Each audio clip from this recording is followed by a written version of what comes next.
and keep the two plugged into each other. Just make sure that your Fold 4 is on a wireless charger because that can continue to charge while it's transferring all the data, and the iPhone will actually be getting its charge from the Fold 4. So now that I've selected everything I want to transfer, I'm going to scroll to the bottom and tap transfer. Since I decided to transfer all of my messages, I'm going to get a notification saying that that's quite a lot of data and it may take a while to transfer all of it, but I do personally like to keep all of my messages, so I'm going to set that back to all and tap transfer.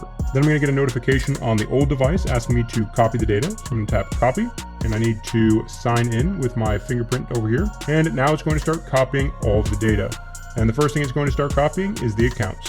Once it finishes transferring the accounts, it's going to show you which specific accounts it transferred. Next, you'll be asked if you want to restore data from an old device using one of Samsung's backups, but don't do this since you've already selected all the data you want to transfer using Smart Switch. So go ahead and tap Don't Restore at the bottom.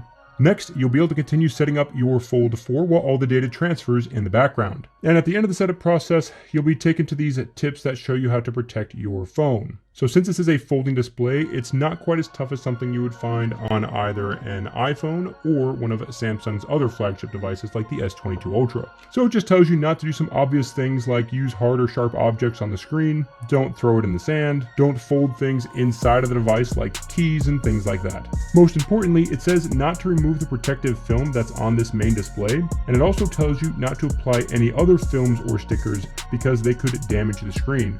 So if you want to put a screen protector on the inside of the screen, Samsung's explicitly saying not to do that. And one more very important one is that the Fold 4 contains some pretty strong magnets, and it tells you to keep it at least 6 inches away from implantable medical devices, like a pacemaker. So definitely avoid putting this in a chest pocket if you do have a pacemaker.